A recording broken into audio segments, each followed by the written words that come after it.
అప్పుడు సారే సంబరం జరిగింది. ఆ తరిగిని గదిలో పంపించినాడు. నా తమ్ముడి పెండ్లి ఆడవిడ చెప్పినను నీవు పెండ్లి ఆడతావా అని సామమోదిన గోలు గోలు ఏడ్చి పాదాల మీద పడ్డాడు. కోపమని తిరిగి వచ్చిన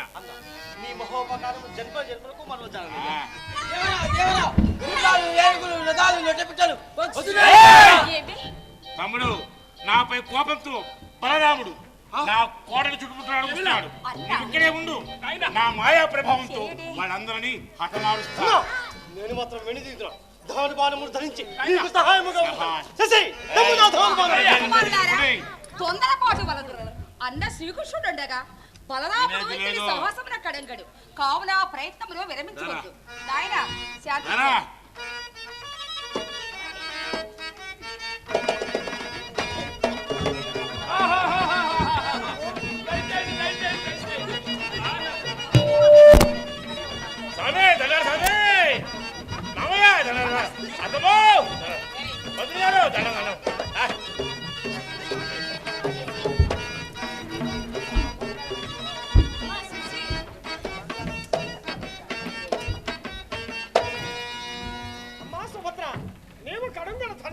మహాత్మా, ఇది ఎంతయో తమ ఆశీర్వాద మహత్యమే స్వామి. అన్నా మనం వచ్చిన కానీ మెరిగింపు వచ్చినదే తడవుగా మీ చుట్టుముట్టి మీకు నమస్కరించి మీతోడనే మాట్లాడుతున్నారు.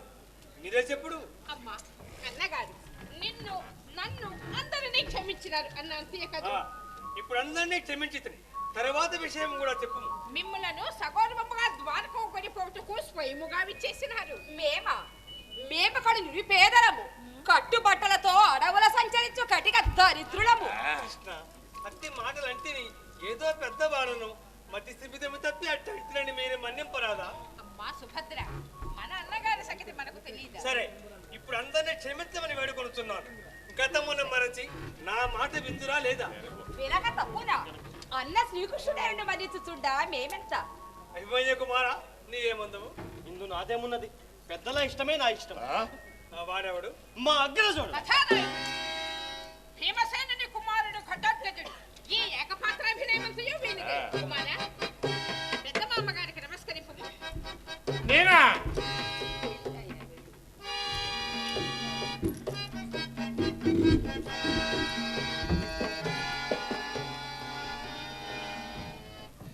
పెద్ద మామయ్య దండాడు దండాడు. కుమారా ఘటోత్కజ, తొలుత నీపై నాకు మిగులు కోపము కలిగినది. నిజమెరిగిన పెదప మన ఉభయ వంశములకు మేలు చేయుమని సంతోషించుతుంది. వదిన సుభద్ర, మా తప్పులు మన్నించి మాతో తిరిగి ద్వారకురము.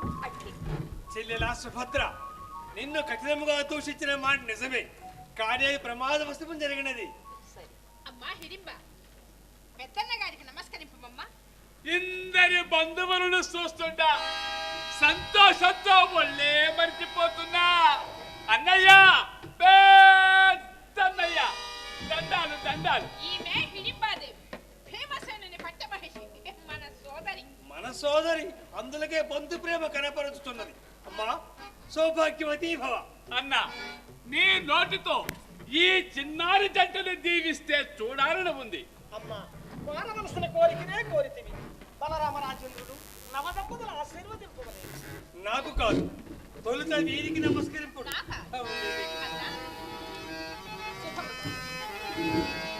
కృష్ణ, నీవు చతుర్దశపువన్న ప్రణేతము,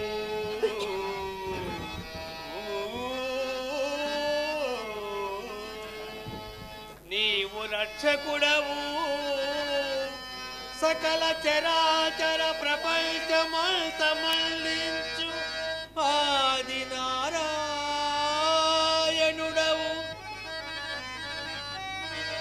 ఆది మధ్యాంతరహితుడవు, అరయ నీవు.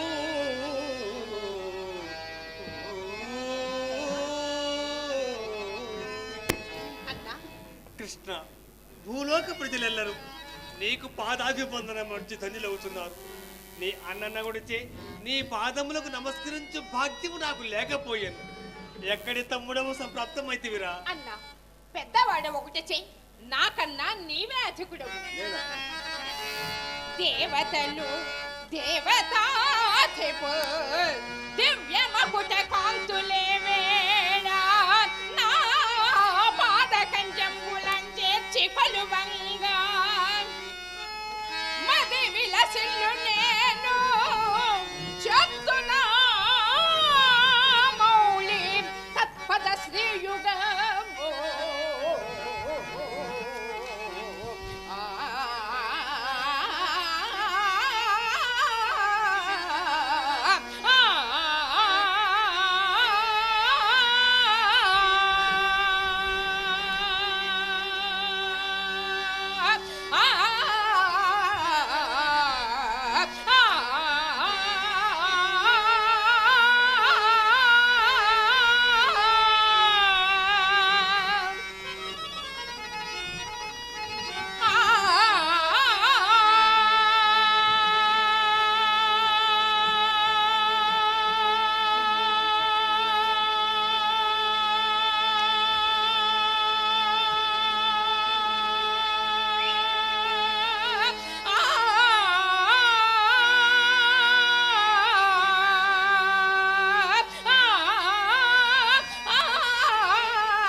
ఒకరు ఆదిశేషుడు, మరి ఒకరు ఆదినారాయణుడు, భూభార నిర్వహణార్థమై అవతరించిన పుణ్యమూర్తుడు. జై నారాయణ, జై నారాయణ, జై నారాయణ, జై నారాయణ, జై నారాయణ, జై నారాయణ. ఈ శివరాత్రి పర్వదినాన శ్రీ శ్రీ శ్రీ భగవాన్ బాలసాయి గారి పాదపద్మల చెంత ప్రప్రథంగా మా సురభి నాటకానికి అవకాశం ఇచ్చినందుకు బాబా గారికి, అలాగే శ్రీ రమేష్ బాబు గారికి, సహకరించిన ప్రతి ఒక్కరికి మా సురభి పక్షాన కృతజ్ఞత తెలుపుకుంటూ, బాబా గారు ఆద్యంతము మా నాటకం చూసి వారి ఆశీస్సులు మాకు అందజేసినందుకు కృతజ్ఞత తెలుపుకుంటూ, మేమంతా ఒకే కుటుంబ సభ్యులం. మా సమిష్టి కృషి, మా సామూహిక బలగమే 128 సంవత్సరాలుగా సురభి నాటకాలు బ్రతికి ఉండడానికి కారణం. రంగస్థలం మీదే పుడుతున్నాం, రంగస్థలం మీదే పెరుగుతున్నాం, రంగస్థలం మీదే విద్యా బుద్ధులు నేర్చుకుంటూ ఉన్నాం. ప్రపంచ నాటకరంగ చరిత్రలో ఈ ప్రక్రియ, ఈ పద్ధతి, ఈ విధానమైన నాటకం ఎక్కడా లేదు. అది మన తెలుగు నాటకం, అది మన సురభి నాటకం అని మీ అందరికీ తెలియజేసుకుంటూ, ఈ అవకాశం ఇచ్చిన పెద్దలకు మరొకసారి కృతజ్ఞత తెలుపుకుంటూ సెలవు.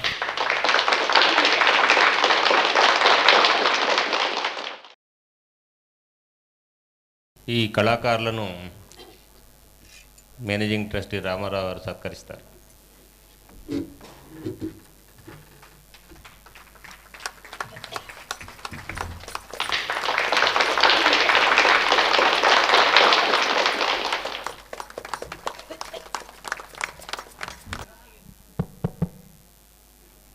పరమ పవిత్రమైనటువంటి మహాశివరాత్రి సందర్భంగా